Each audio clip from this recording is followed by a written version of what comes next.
Doc, you're muted, dude. You fucking idiot. How did I mute myself? Hello, everybody, and welcome to Corner Up, the show where it finally wasn't my fault when we fall started. Thank you. I tried to move my mic because Krug asked me politely, like, hey, next week, can you move your mic so we can get better audio quality from you? I go, yeah, sure, no problem. I moved my mic, and I guess I inadvertently muted it. Yep. But hey, how's it going, guys? Yay. Today, you'll notice that we don't have Indigo with us because Indigo is currently in New York or Amsterdam. I don't remember which one. Probably New York. From New York. And tonight, I actually just asked him right now, are you going to watch the show tonight? And he said, no, I'm going to a Blink-182 concert, which I thought was the funniest response. Son of a bitch. Well, lucky. What year is this? I know, right? That's what I said. My exact response was, let's- did you let's also retrace travel our back in time to the 90s? Because what the fuck? I didn't even know they were still Let's- alive. Let's retrace the steps a little bit. Blink-182 has an album out. Taking It Back Sunday has an album out. God. I believe The Offspring and Sum 41 have albums coming out. Nobody cares. I also believe that New Found Glory is coming out, Okay. and we're all playing Pokemon again. Yes. Welcome to 1998. Fair enough. Anyways, back on my original train of thought, joining us to replace Indigo is our ever wonderful Neo Shadowzak. Welcome, sir. I have Hello, Pets Associate Peoplings. no applause track for you, but Are there you you go. struggling to stay awake right now? Yeah. Nah, I'm fine. If you can't Besides, they're already applauding. I think applauding was right. It's not late. How late is it over there right now? It is 11 o'clock Yep, at night. 11 o'clock. Which Yeah. is Thank pretty you for early joining to us. most people. GG. But still, to do a show like this, it's kind of late. Anyways, let's start out talking about how our weeks were. Neo Shadowzak, why don't you start us off? How was your week? Pretty well. It's been quite sunny and hot here, which you guys are used to. But over here, that's like the second coming of the apocalypse. Yeah, I've heard that like it's rainy and dreary all the time where you live, which if you can't tell by his voice is Europe He's somewhere. not from around these parts. Yeah. Yeah. Maybe we have the accents, and he's the number one talking. Well, Thought I about mean, I that? don't like my kind round here. Sorry, that's terrible. It's close. It was pretty close. It was a little more McCree than most Americans, but sure, we'll go with it. And that there said, That never was mind. creepy, Doc. More- Don't do that. What else was your week like? Yeah. Anything else? Any exciting news? Any fun times? No, nothing's really been happening. All right, Working fair on enough. new videos for the site, obviously. Yeah. If you guys didn't check out his last video, it was pretty funny. You should go check it Yeah, out. it was like More what, WoW 10 content? things to do before Legion? No, there's No, one after it was 5 things you didn't know about the Burning Legion. that. Yeah. I'm Yeah. doing like a lore thing to get people used to quick things they didn't know. Yeah. That's actually how we found out about you too. We were really heavy into WildStar, and you did some lore videos that we were all like, "This is Yes. awesome." Yeah. It's all I about did that lore the stuff. Elden, the Primal Spirits, and the Birth of the Dominion. And then we all I have stopped no idea playing. if it's been retconned yet or not, but I'm hoping it's still relevant. Anyways, Doc, buddy, how was your week? Not bad. I'm a little tired, as Zach had alluded to. It's just as hot there as it is here in California. It was about 108 in LA yesterday, and I did a roller derby Comic-Con, which is sounds like Nutella and chocolate. It sounds like it should go together, and it kind of does, but it also is just really odd you put those two together in the first place because you're kind of Isn't overlapping Nutella things. already chocolate? I think it's hazelnut based, if I'm not mistaken. But anyway, a roller derby Comic Con was the LA Derby Dolls are a roller derby group, and if you don't know what roller derby is, it's crazy, awesome, and it's really fun. They decided to have a Comic Con vendors floor, and since I do stuff with Comic Cons, I signed up and went to go there, and inadvertently ran into the dubbed voice of Vegeta, who was a really, really nice guy. Couldn't take a picture with him, but he was passing out cards that it was. I was telling these guys before the show, it's this black, like 6x8 card, like matte black with a glossy black superimposed image of Vegeta in like an angry pose, and then in gold scrawl like it's a plaque for the Lakers winning winning like an award or something that just says it's over 9,000, and he signs his name in gold What a fucking... and pass them out like candy. And I'm like, I should have gotten one. And they're super corny, but also super awesome at the same time. And I don't even like Dragon Ball that much. Well, hold up. Speaking of voice actors, there's a really funny thing on Twitter where I don't know if you guys heard about this, but there was a post of memes that were Donald Trump quotes with pictures of Zap Brannigan behind them. Yes. And so everybody was reading them in Zap Practical Brannigan's stuff. voice, obviously. But then the voice actor who does Zap Brannigan recorded the quotes and put them on his Twitter. It's the fucking It is the greatest greatest thing thing as well. ever. I need this link now. Okay, I maybe don't want to do not. the show anymore. I want to watch all these things right now. No, we do the show. After the show, I will give you the link. How is that? That's your Fair motivation for making it Best through bit to is, the end. it's not even just recent quotes. Like they go back to the '90s Donald Trump Yeah. quotes for it. Oh It's my hilarious. god, this is gold. And man. they sound But yeah, exactly the way that you'd like imagine them in your head. Anyways, hey Krug, yeah, how was your week? My week was How great. was your week? That was your week. I'm suffering the heat stroke. I apologize. I bought a Keurig today, and I'm really excited to get it. And I did something really embarrassing at work where somebody's trying to sell us something, and I'm the person they're talking to. And so I was like, oh yeah, this is great. I think we're actually going to buy this. This is really cool. And then I was like looking through the thing they're trying to sell us, and it was missing something. And I was like, oh no, where's this thing? I need this thing. And I thought the thing was there, but it's not there. And so I wrote them like a 4-page email about how I'm missing that thing and they need to put that thing there before I buy it. And they just sent me a reply like, oh no, we're working on this. Like, we really want to make you happy, blah, blah, blah. And then I found the thing like immediately after I sent them that email. And so I was really embarrassed. And so I sent them a picture of like a bunch of memes of me apologizing because that's how I do business, apparently. Dude, it could have been worse. You could have sent the 4-letter email and it would have been like lol k. No, I don't think that would have worked out too well. But That then should have been the subject line with like the actual meat being like super professional, and then just a cat at the end. no, how I that's roll. not what I did. It was just solid I'm putting memes. in my 2 weeks of. I'm putting in my letter of resignation. At the end as an attachment. Please load. And cat. They haven't replied to me yet, but I'm hoping that they take it in the spirit for which it was intended, which was lighthearted. I apologize for being an idiot. Anyways, Yeah, it's not gonna happen. you want to start talking about the news, you guys? The news, this week's gaming Yeah. news. And forewarning, this first thing I might go a little off the rails, and so feel free to rein me in here. Because Adrock has passion for absolutely no reason sometimes. I was an active musician for many years, and I love fine, music whatever. so much. And then they tell me, hey, Spotify is introducing Spotify Gamers, which is it's not like a separate service. It's inside Spotify that has curated soundtracks from people like Day 9, as well as other soundtracks like, say, Halo, No Man's Sky, Yeah. and including playlists you can do when you're kind of in the mood to find something. What? Playing video games to music of your own choosing? How revolutionary! Now, I've never thought of something like that. I do love the fact that this thing exists, but you also will get totally taken down if you try to save any of these videos to put on like YouTube or anything, because 90% of the artists on these on these official playlists are copyright protected. This is super not designed to be played during live streams or to be used in videos. They're better for live streams than for recording. Well, video. okay. I mean, people like use copyrighted music in live streams all the time, so maybe that's not a concern for some people. That's why some games have started having live stream friendly modes, like where they don't have music. Yeah, and I don't care. honestly, I think it's better for everyone to play their own music because then they can turn it up or like mix your voice and the voice of the game with the music as much as they want. That's my personal opinion, but apparently nobody agrees with me, even though it's fucking common sense. When I stream, I play my favorite tracks, and I never have them recorded for YouTube because I don't care.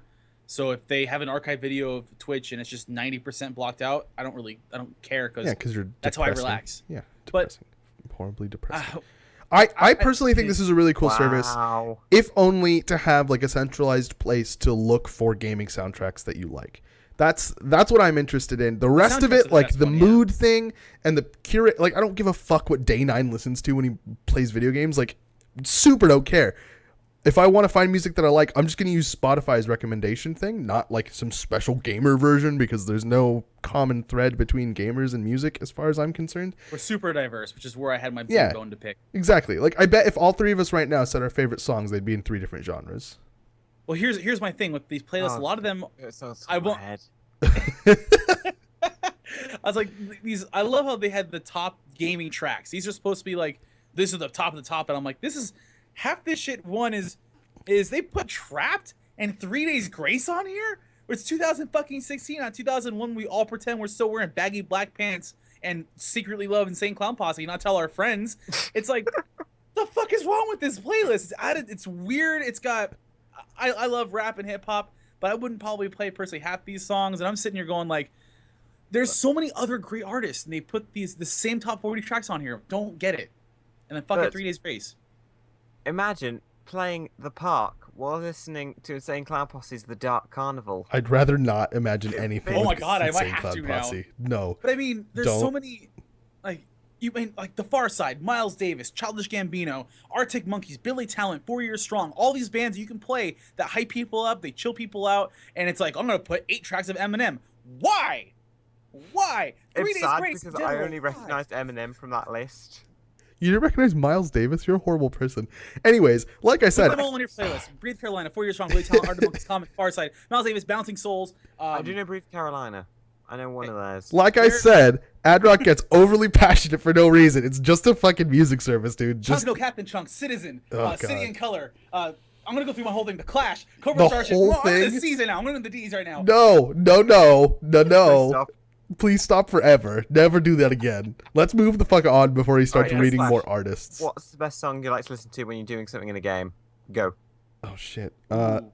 I don't want to say it. It's embarrassing. It's a song called Faded, and it's by some weird Alan Walker. It's Faded by Alan Walker. That's my favorite song to listen to when I'm playing That's a literally great any one. game. I'll give you this. If I start to get raging and trolling in games, I'll put on Miles Davis or BB King because it actually really brings me down to not want to just be an asswipe and rage at people or troll. Yeah, you can say that it does that. What about you, Neo? Real quick before we move on. I'd have to say, it's going to sound stereotypical, but Through the Fire and the Flames. Just got me. That does sound very stereotypical. 10 points. But I'm also apparently in this group of gaming friends the magical hipster music snob. You are. That is not news to either I was about us to say, or the like, people The listening. Decemberists or the Descendants or Dirty Heads. I'm going to ease now. Overwatch. Let's move into Overwatch news for the love Yes, of God. please.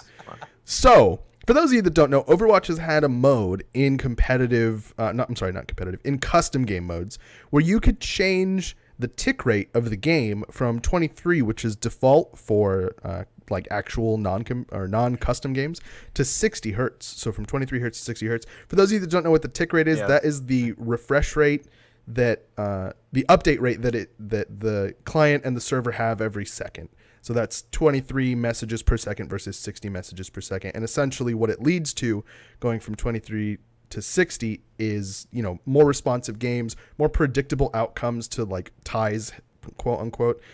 So like, for example, if I'm running behind a wall, Adrock still sees me like running behind it, but on my screen, I'm already fully behind the wall and he shoots and kills me, but I thought I was already... That kind of situation is... The Roadhog montage. Yeah, right, exactly. Like, every single time that Roadhog hooks you and you're like, what the fuck? That was most likely because Overwatch runs at a low tick rate. I think Now, CSGO runs at a tick rate of 120. I was going to say, this is a thing that people were talking about before launch. People were wondering, what's the refresh rate of this game going to be, especially for a competitive mode. The tick rate, because they were saying, a lot of people were like, look, you got to have at least 60, 120 preferably. Team Fortress 2 has, I think, 60 or 120. CSGO has, I think, 120. And for competitive gaming, that jump from a 21 to 120 really does alleviate. It already narrows its smaller gap already in skill. Yeah. And that can decide winners and losers for big tournaments. Yeah. And So- it's just for casual gaming now. Yeah. Sorry, is that but then is that more difficult? Because while TF2 and that have more simplified like bullet mechanics and that, while Overwatch has much more complicated stuff like Roadhog's hook compared to like, say, the wave bumps of like Lucio's I mean, gun. you could say that they're more complicated, but I really think that when it comes down to it, it's just calculating whether or not you hit. Like, I don't think it gets much more complicated than that. Like, I believe that this really does help stuff like headshots. yeah, I think it Yeah. helps a lot. But anyways, the point of it is that this feature used to be locked to custom game modes. It's been in there for a while. Now, Blizzard's going to start deploying it to actual gameplay modes like quick play and competitive. And I think they're doing it in a really smart way. So as this gets rolled out, and it started rolling out, I think, 2 days ago or something like that. And they say it's going to take a couple weeks to finish rolling it out across all regions. And it's like a background update. You don't have to do anything. It's not like a client-side update. Games are basically going to intelligently decide based on the bandwidth capabilities of all of the players in the game what the tick rate should be in that game. And then it can like scale it up and down. So for example, if somebody's in the game and then they start downloading porn or whatever they're doing with their bandwidth, the game can intelligently decide, oh, this person has less bandwidth available. I'm just going to lower this number. Always go to porn I first. don't always go to porn first. Thank you very much. Always go to porn It's first. absolutely not what I went to first. When you asked me what my favorite song was, I didn't say a soundtrack to a pornography. I said Faded by Alan Walker. That's what I said. Zach, you have People something to say? listen to that for the soundtrack. You don't? That's how I fall asleep sometimes. No, they watch it for the story. That's never true. So I think that's really cool. They're also planning on deploying in the future a method by which a player can limit their tick rate. So somebody can say, like, I am limiting myself to 23 ticks per second, and that's my limit. And I think that's more of a feature for people like streamers who don't want like that kind of fluctuating bandwidth, because that's really hard to predict. They just want to know, like, okay, I am going to be at this tick rate at all times. Because I don't know exactly what kind of bandwidth hit that would give, but depending on your available bandwidth, like for example, I barely have enough bandwidth to stream. Like I have to go through and like close applications that might be communicating with the internet in order to be able to stream and do Skype at the same time, because my bandwidth is low. But anyways, I think that's really exciting. Somebody put a Sombra update in here that I didn't see until just Zach now. did this. What's this Sombra update about, bro? Right. Basically, to make a long story short, ages ago, long before Arna came out, there was a file called Sombra in-game, and there was a Sombra protocol in the Dorado map. Uh-huh. So people were like, oh, Sombra's going to be Farah's mom. But like, no, actually, he's a whole different character.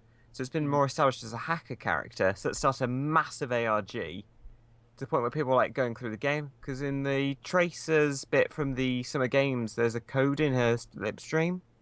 Oh, is this They that? still haven't even managed to crack yet. Oh no, okay, never But mind. then people got to the point where they were looking in the Dorado map, and like they found coding in the sky, like in the skybox.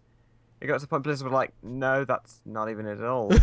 So then they found a compass in the map. Like, apparently, if you took the compass and took the order of the characters' appearances in the trailer, and then they put that in the achievements menu. Yes, it's getting crazy.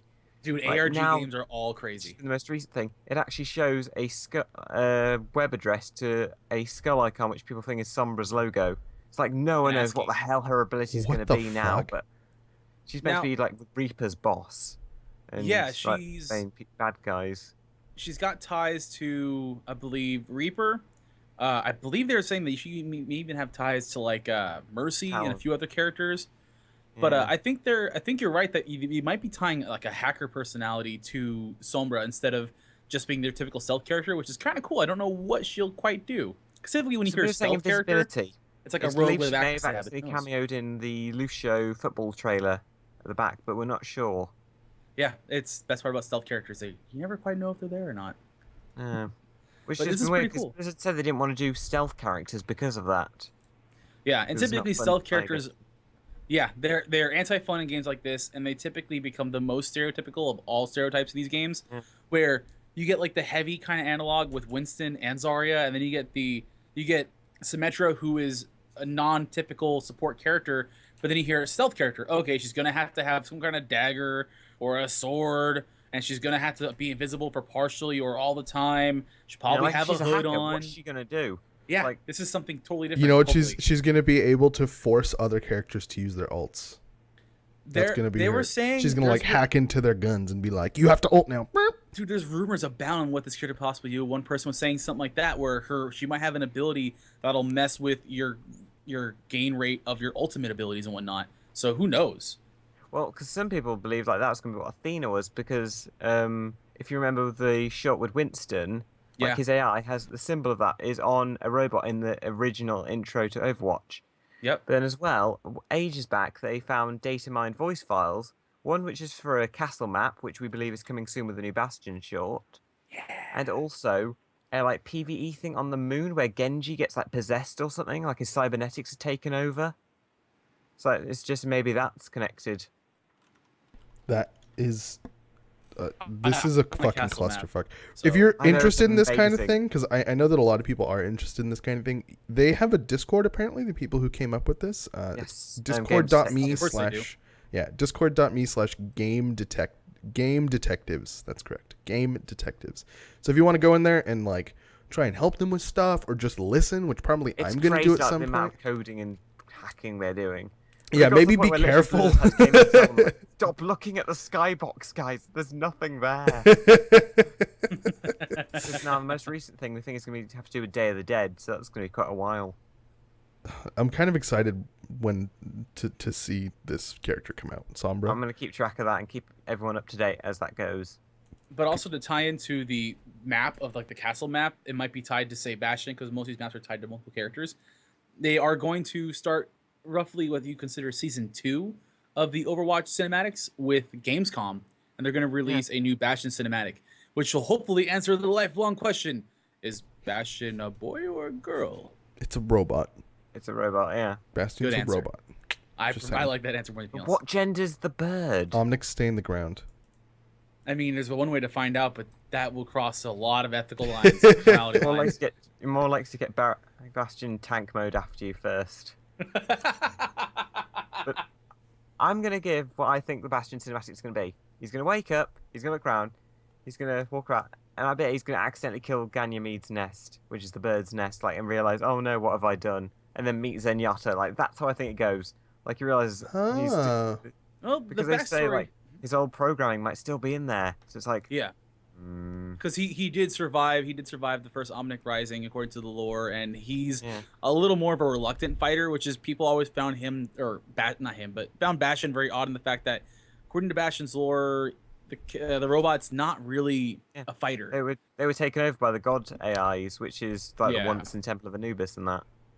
But I wouldn't mind seeing something kind of like the Soldier 76 video, where it's not just super action packed, something a little more low key, maybe like Miyazaki-esque in the way it's like tempo and I always say framing. that you choose the one where it's 90% him shooting guys and then beating someone to death with a flaming pinata. Yeah, right. Like, Well, compared to Overwatch like it's a sucks. hero thing with Genji and Hanzo, and it's a hero thing with Winston. I just want like 6 minutes of Reaper just rolling across the countryside with Just on his Ganymede on his bicycle. that's his not shoulder. Right. Reapers is going to be Yeah. the most like blatantly violent video that they It's will gonna be a produce. backstory, like showing him getting turned into it by Mercy. with the And then nanobots. every 6 seconds they're going to cut to him shooting somebody in the back or shooting somebody in the face.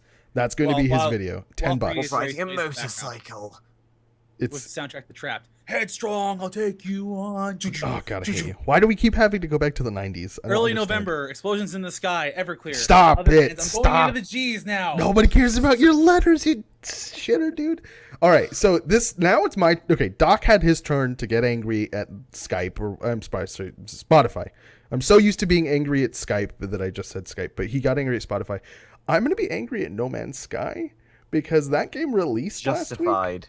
and it's not that good. Like, okay, it has great, super amazing potential to be a super great game, but really all No Man's Sky did was make me want to play Elite Dangerous again. That's all it did. So, starting from the beginning, No Man's Sky released to on PC on the 12th, and it kind of had some issues on PC, some frame rate issues on the PC, and I had to spend like an hour or so trying to figure that out. And when I couldn't figure it out myself, I took to the internet, and obviously a solution was readily available. So apparently there's a lot of settings in No Man's Sky that don't work very well. Like, for example, VSync.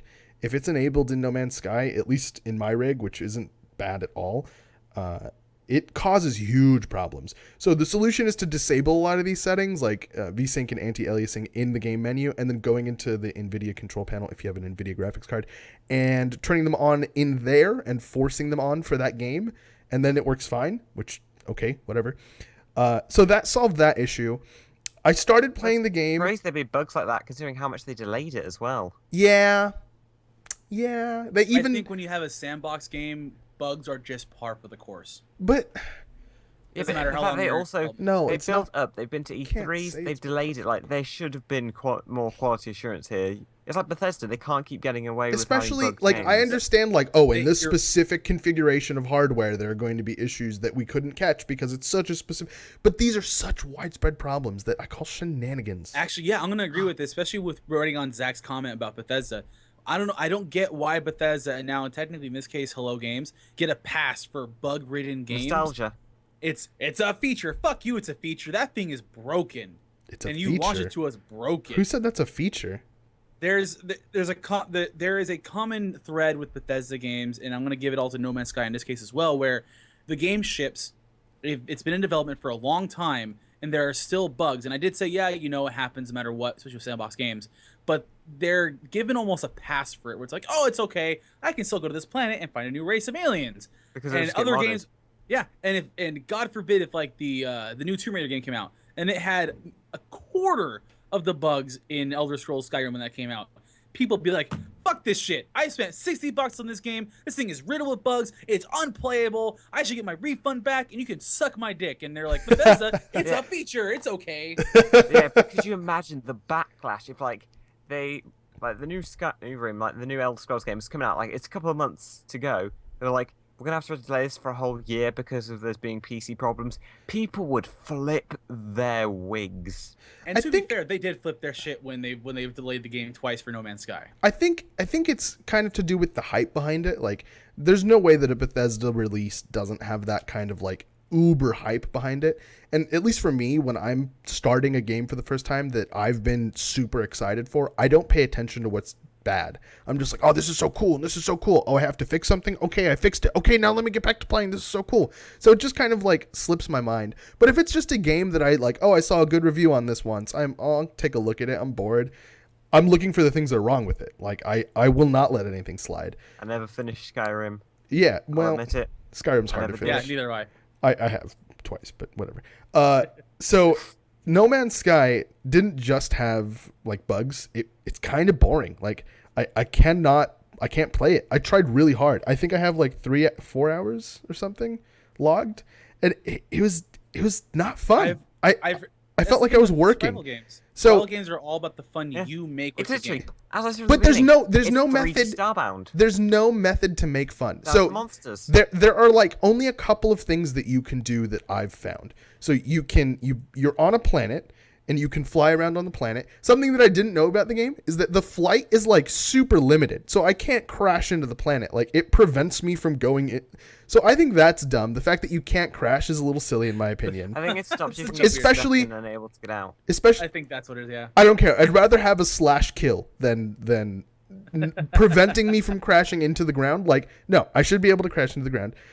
So you can be on a planet, walk around, find stuff. That's fine. That's all well and good. You really don't have to worry about environmental hazards that much because, like, if you walk into your ship, all of your environmental stuff is reset. Your life support lasts for like 17 million years, and you can just recharge it with like the most common elements. That part is super, like, aside from the initial like, ooh, this is a new planet. All right, yep, that excitement's gone. Is there anything to do here? No. So there are bases on the planets, completely devoid of life 90% of the time. You just walk around and collect resources. There are little like obelisks that teach you words. I don't care. There's no challenge there. There are other different obelisks that give you like a story and have you react to it. And then based on your reaction, you win or lose. It's dumb. And there's, again, no challenge with it. I think I've done like 9 of them and I haven't once failed. And it's literally just you're clicking on like responses to a text prompt. Super boring. And then you can fly into space and you can fight like a giant like freighter and get materials, which was pretty fun like the first couple times because you actually feel like you have the ability to die. But that gets old pretty quick because they're all the same. You can go to a space station. Space stations are literally copy pasta. Like, there's absolutely no difference that I can see from one space station to another. And just like trading is a pain in the butt, just dumb, and like inventory management's awful. Even if you upgrade your ship to have so many different slots that it doesn't even matter. Here's like, the thing, made though. me want to cry. I wanted that game to be good so bad, Is and I can't your like problems because you have the perspective of someone who has had a much wider range because you use PC? it. I don't know. Really, what I felt like it was Compare, is like, what does the Xbox have in terms of wide survival games that's not just Minecraft? Don't Starve, I think, is on there now. There's a few other ones, Is it? but I what I'm believe saying, like, most survival this might games be- live on PC. I think this is one of the more recent, like, big ways to get people into survival games. So maybe, like you said, you can't crash that. And it's simplified for people on console. Like, it's for... But see, like, even if you Yeah. only have experienced Minecraft, like, even if you're a million versions behind, you still have nighttime and creepers and the ability to build bases. And those 3 things you want creepers in combined, space. but you Do can't... you honestly want to live through a world where we have creepers just floating through space? But the only thing that I want is a way to feel like there's some sort of danger. I'd never, hey, thanks for hosting. I never felt like there was any danger in that game at all. It was just, it was just, it was just exploration. And I didn't feel like my exploration had any kind of impact. Like it was just, I was just doing it because that's what the game was. And then like, if you go from one planet to another planet and they're similar, you feel so defeated because now you have to like fly to the next planet, which takes a certain amount of time, or you have to jump to the next system, which you have to you have to gather resources for forever to get to the next system. It's just can you meet so other tedious. players, then? No. So that was the next thing about No Man's Sky is that there's some dudes on Reddit that actually managed to find themselves on the same planet and they were playing together so they can like communicate and they could not see each other at all. That was a big thing. It's like you can name. It's like it's a community thing. Like you name your planets and that. Not quite fair. Their thing was your community is in the exploration of what you find. They were very vague, intentionally vague throughout the development. I'm gonna even multiplayer. Go further than that. Okay. They specifically said this is not a multiplayer experience. But there's multiplayer. So don't come in here expecting that. But then somebody found on a box, like one of the box copies of No Man's Sky, underneath a sticker, it says like multiplayer something. Like Maybe it mentions soon, multiplayer like features. Like to get everyone used to being out there in the world, then unleash the servers once they get like a stable people amount. Maybe. I'm just like, the only way I can imagine that game being at all entertaining is if I was playing it with someone else. And even then, get mods. Ooh, if it gets mods, that'd be chill. And then somebody adds like challenging things instead of just doing stuff for the sake of doing stuff. Because Minecraft, you could build a base. You could spend days building a structure that you're so proud of, and you're like, oh my god, this is gorgeous. And then a mob comes by and sits in front of you and looks you right in the eye, right in the fucking eyes, and explodes. That's a nice base you have. Takes out a giant chunk of it. Were to happen to that's what makes Minecraft like tense. Is you have to protect yourself from the evil creepers that'll destroy your beautiful creation. No Man's Sky, you don't even have a beautiful creation to protect, and you barely have anything to protect it from. So why am I here? Are there robots that even stop you from like mining on the planets as well, something like that? They don't, actually. The only time that I had encountered an aggressive robot was I was at a base, and then like the door was locked, and so I just shot the door open, and then the robots freaked out and like started attacking me. But unless I shot them first, which I did all the time because they had a bunch of titanium in them, unless I shot the robots first, they didn't aggro against me at all. Ever. It was horrible. It was boring. So can I officially declare this as I was writing that it was overhyped from the get-go? Yep. Yeah, I'm gonna agree with you on that one. I think I called it on Quarter Up a while back. Yeah, Are you like, waving a right flag? Best purchase I made all week. You guys win. Again, well, here's the thing. I said it on Quarter Up too. I want this game to do well, and its I did launch, too. Its launch is solid enough, but the game itself seems to be a little shaky. I'm just saying, I'm not Go at least, then. I'm not uninstalling it. I'm keeping it on my machine. I'm keeping it up to date. I'm gonna check back. I'm not mad at you, No Man's Sky. I'm not mad at you, No Just Man's Sky. disappointed. I'm just a little disappointed. I still believe, I still have Could have hope. done better sticker. In my heart of hearts, I want to think that you will come back to me a stronger, better person. But I'm prepared to uninstall. It's not you, Hello Games. Well, it's just how much me. they support it because they've got a lot of like investor backing and that kind of thing that they need to kind of show off that they can keep it going. This isn't in the show notes, but it was also the largest Steam release ever. Like the most people playing it on day one. Not surprised. They spent 3.5 years worth of hype, and hey, I'm gonna leave it at this. But there sounds like a movie studio company that does something similar with their game, with their promotion leading up to the final product. What's next, Krug? Wow. He's talking about Marvel, DC, one of those two. Which one? We'll leave it at that. Okay, fine. Did That's so helpful. either of you watch the Battle Right VR spectator mode video? I did not. You're a horrible Me piece. neither. I don't even know what that is. I've So been a little busy. Battle Right is a MOBA game, I presume. I didn't really look into the game because I'm. Oh, What? I know what Battle Right is. What's Okay. Battle Right? Tell me what Battle So Right is. Stunlock Studios, they had a game called Bloodline Champions a while back. It was an arena fighter. It was heard of that. super stupid fun. I played it forever. My brother and I played it forever. I dropped out of the game when they shuttered it. Essentially, my brother came back a month ago or two and said, "Hey, you know Stunlock's back with a new game called Battle Right, right?" And Battle Right, essentially the same thing. It's an arena fighter with similar characters and ideas and mechanics to Bloodline Champions, and a lot of it's skill based and telegraph dropping attack combos. So you're positioning, and it's a constant motion game where it's like a top down, I guess, for bad comparison, but a good one at the same time, like Overwatch, Quake. It's like that. It's fast paced, it's quick. It's got a bunch of telegraphs that do different things with different classes that have different cooldowns. But they did it before Overwatch. It was a fantastic game. Battle Right's the new one, but Krug, you were saying about this little bit. So it's a MOBA, basically, is what you're saying. Cause that's no, what it's an arena. It's an arena fighter. It's not a MOBA. Don't have enough of those at the moment. Multiplayer MOBA's multiplayer online battle arena. Yes, but it's not MOBA in the sense of lanes and shit. So I mean, I did see lanes in the map. Anyways, that's not what we're talking about. Feels like Battleborn. Yes. Okay. So we're talking about specifically their spectator mode, because yes, that game sounds awesome, and yes, the video about the spectator mode does show off the game, and yes, it does look pretty fun, and yes, I probably will play it, but that's not the point. The point is that their spectator mode is literally the best thing I've ever fucking seen. So up until now, the best spectating thing that I've seen has been Smite. Smite has like this really cool like algorithm that like decides where the camera should go so that you don't have to manually move it around, and it like immediately snaps to where the action is. But you can also manually move it if you want to. And then like the UI is really great, and it shows like a breakdown of everybody's stats and scores and items and kill death ratios and everything. You can see everything on the screen and then still look at the action at the same time. It's perfect. This is Counter-Strike has a really good spectator mode as well. Yeah. There are a lot of esports games with really great UIs and really great methods of moving the camera, but this adds a whole nother fucking level. So in Battle Right, the bar. You can, this is the new fucking bar.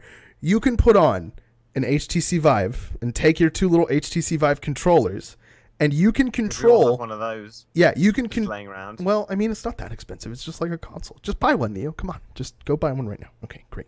Right, it only costs you $1,700 US.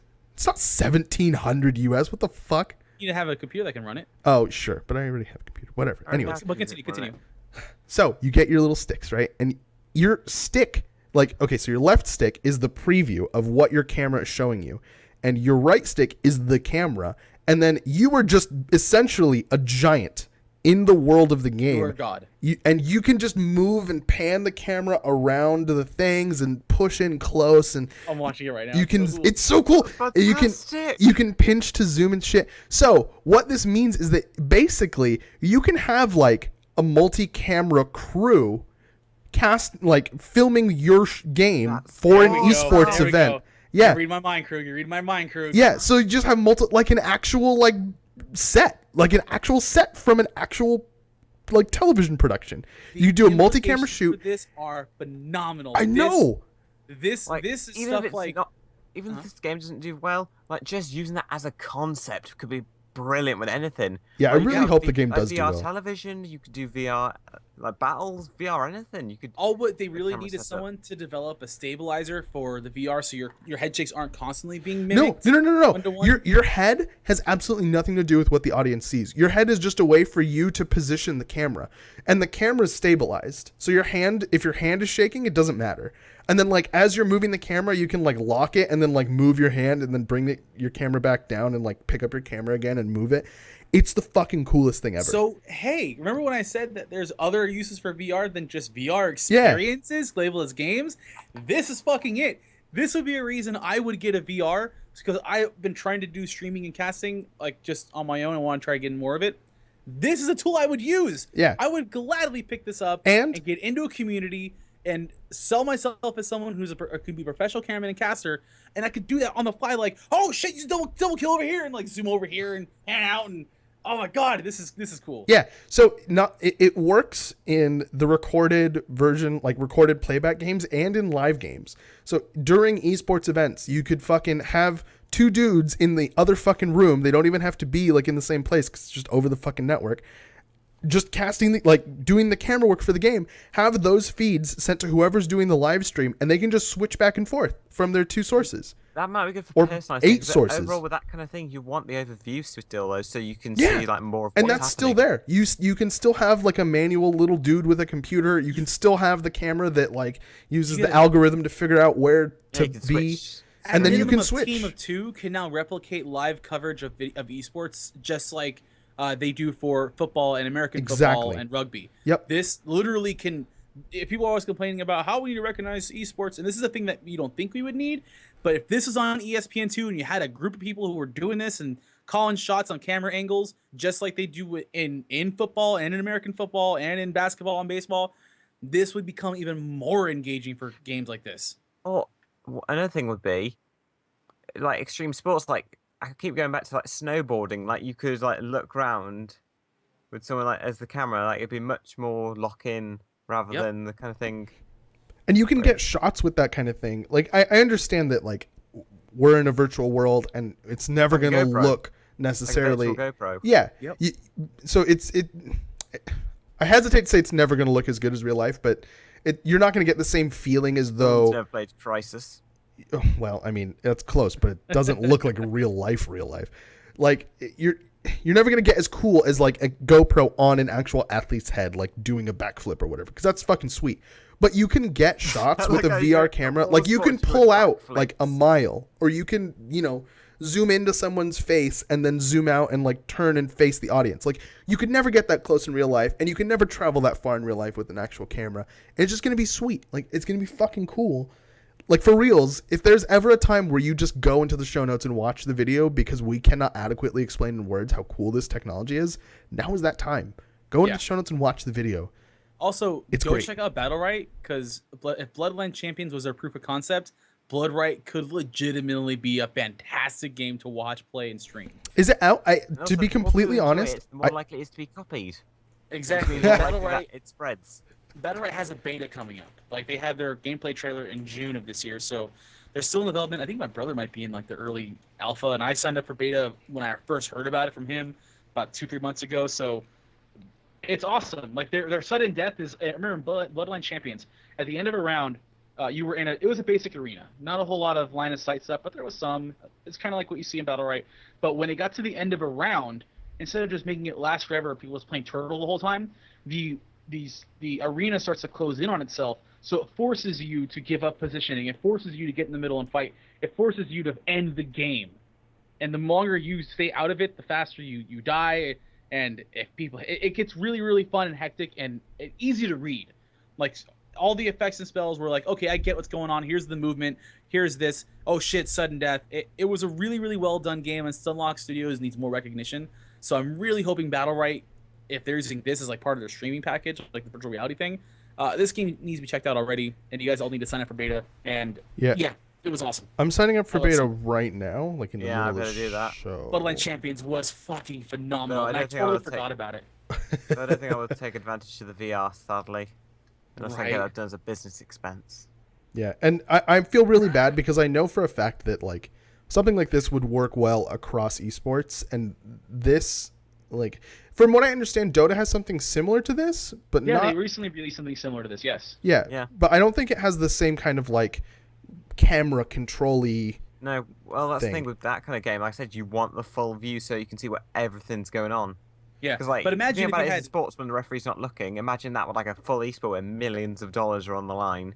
Yeah, But- but imagine if you had the refs and the casters looking at one thing, and then you had a support team Yeah. on the side of the cameraman in like in Dota or League of Legends go, oh shit, team fight. And instead of zooming in a little bit, they go, boom, we're gonna snap the VR camera to the ADC, and then oh shit, pan out real quick, we'll see what's happening. Oh, the support's down. Move camera, zoom in right here, and watch the cleanup crew happen right here. Like, You can I have want tower this. vision. Like, you Yeah, can literally tower have it- vision for sieges.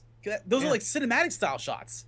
Yeah, that's what I'm saying. You can get those cinematic style shots. And I'm talking about the refs and like how this might disrupt them. First of all, I highly doubt if there are refs in any of these games that they're looking at the same feed that the players or the viewers are looking at. Second of all, I don't think there are refs for things like this because Fair 99.999%. data, isn't it? You can see like, oh, this killed this character. Like, you can. But it's not even that. Like, it's just like the game has a finite set of rules. Like, if there's something that you can't do, you can't do it because it's not in the game. You can't just like. The and refs then- though aren't looking for in-game infractions. They're looking for player behavior outside of the game. So Yeah. they're not purposely exploiting a bug, or they're not doing Sure. something physically Right. behind the side But of the then keyboard. then that is going to be caught by logs. It's not going to be caught by the ref going, oh, Your log doesn't tell you when you get up from your seat, walk over to the other guy, and neck deck him in the face. Oh yeah, but that has nothing to do with the game. Like, you're talking about how the VR isn't going to work for referees, but somebody literally standing up out of their chair and clocking one of the enemy team is not going to be affected by the implementation. Yeah, right. Me too. Oh man, I remember that story we did a while ago where the Smite team like lost, and then they got like super mad and tried to invade, and then fed. And then, like, surrendered at, like, 6 minutes or something. Like, it was atrociously bad and embarrassing. Anyways, that has nothing to do with what we're talking about. I just thought it was a fucking fun thing. VR, the final useful thing for VR. Oh, my God. I'm so excited. I'm literally going to watch it, because God knows that this game is going to become, or have some sort of competitive scene. And I'm going to watch it just because they have this technology. Like, dude, that's how excited I am for it. I wish Bloodline Champions is still active. This was one of the few games where this is, if Battle Right's half as good as Bloodline Champions, I'll gladly drop Overwatch for Battle Right. I don't know if I'll drop Overwatch, but I mean, because right now, dangerous words you say. Yeah, I know, right? Right now, Overwatch is my go-to. Overwatch and Atlas Reactor are my go-to like kill time games. If Battle Right comes out and it's as good, I'll gladly just make an Atlas Reactor and Battle Right. That's how much I love. That's some fighting words, dude. That's some fighting words. Oh, and beta's confirmed for September 3rd, by the way, for Battle Right.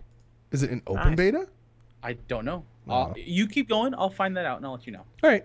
So, speaking of MOBAs, the Dota forums have been hacksored, and almost really close to 2 million records of people's email addresses, usernames, and passwords, apparently really, really shittily encoded passwords, and IP addresses have been leaked.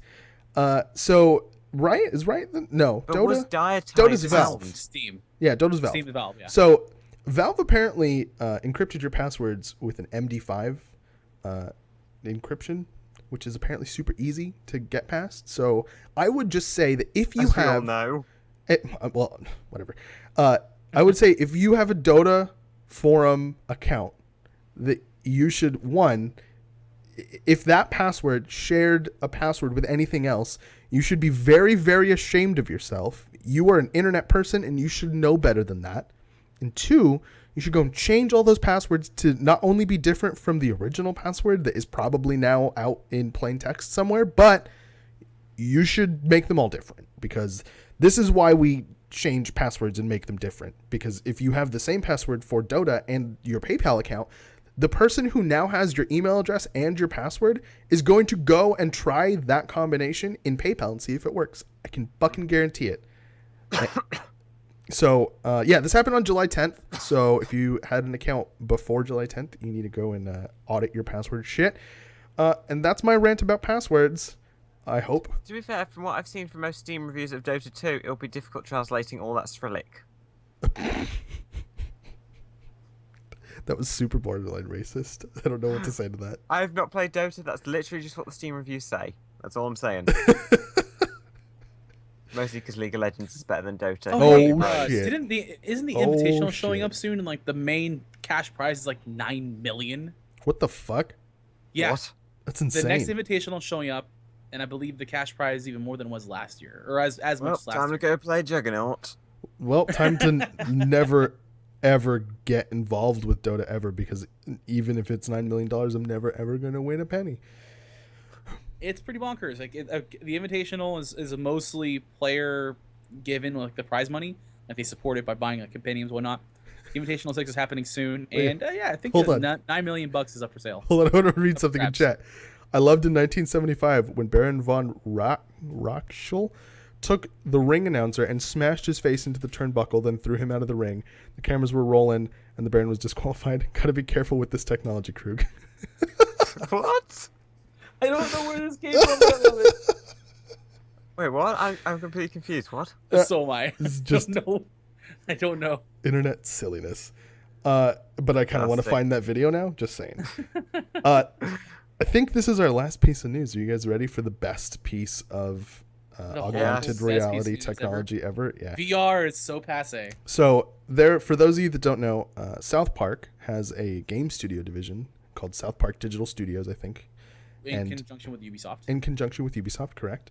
And they have a game called South Park: The Stick of Truth that has a sequel coming out soon called South Park: The Fractured But Whole.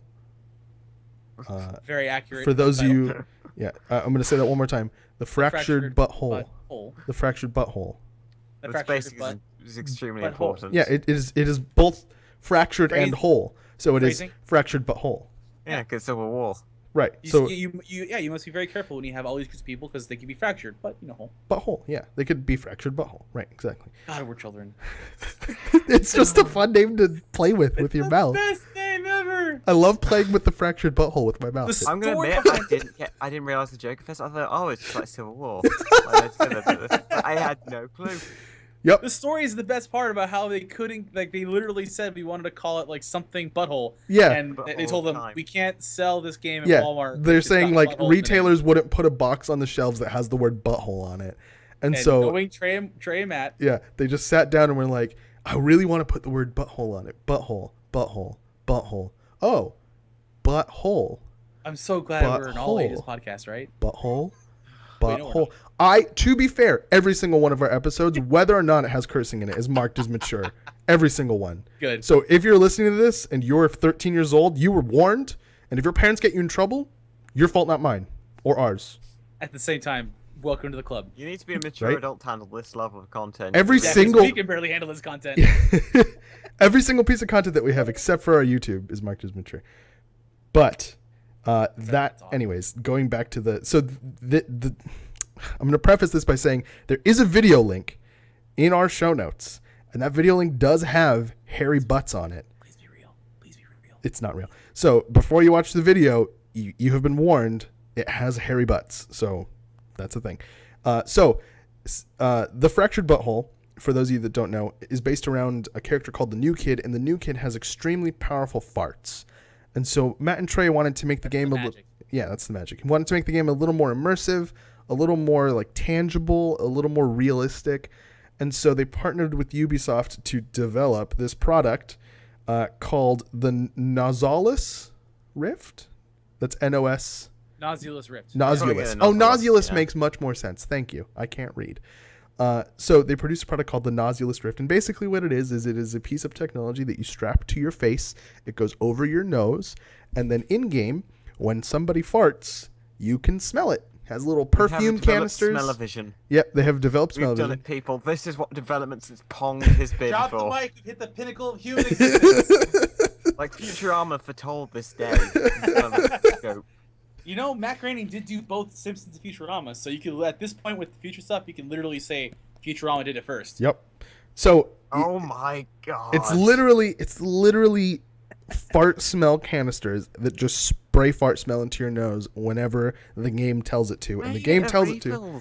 It also has there's a little clear part over your nose, and little green LEDs shine up when it's emitting a fart smell, so that you can visually see that the user is experiencing the fart smell.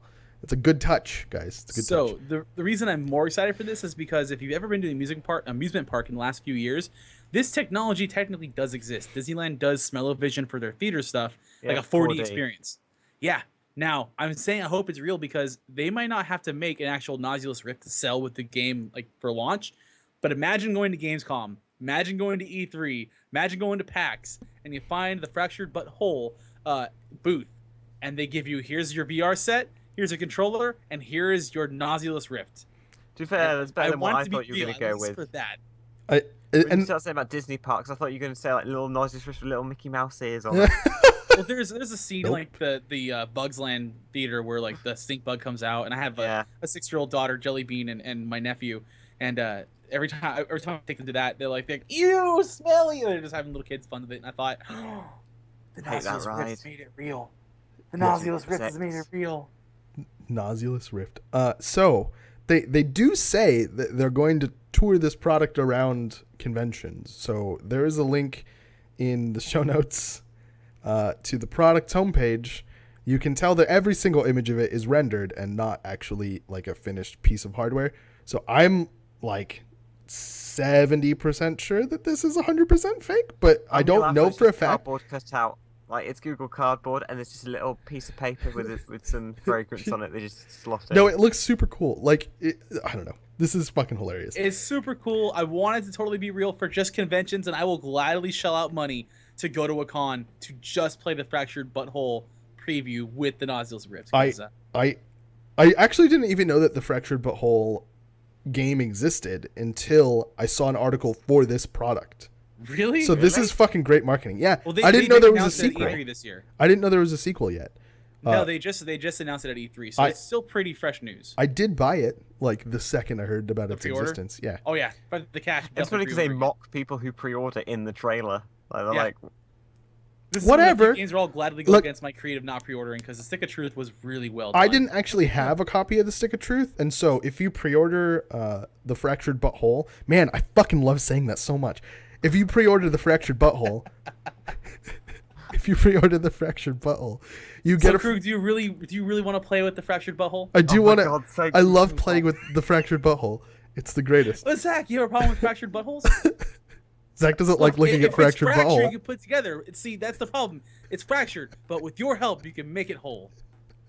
You just gotta be careful with it. If you pre-order, it's just finesse. We broke into your shadow, Zach. If you kind of can't even sentence anymore. If you pre-order the Fractured Butthole, you get the Stick of Truth for free, and you can download it right now and play it if you don't already have it, which I did not, and I will be playing it today. So. And as like an add-on to this, if you haven't seen South Park season 19, it might be one of their best seasons yet. The new season's gonna be crazy. Oh my god, yeah, with all the stuff happening nowadays. Pokemon Go, the election, Brexit. It's gonna be.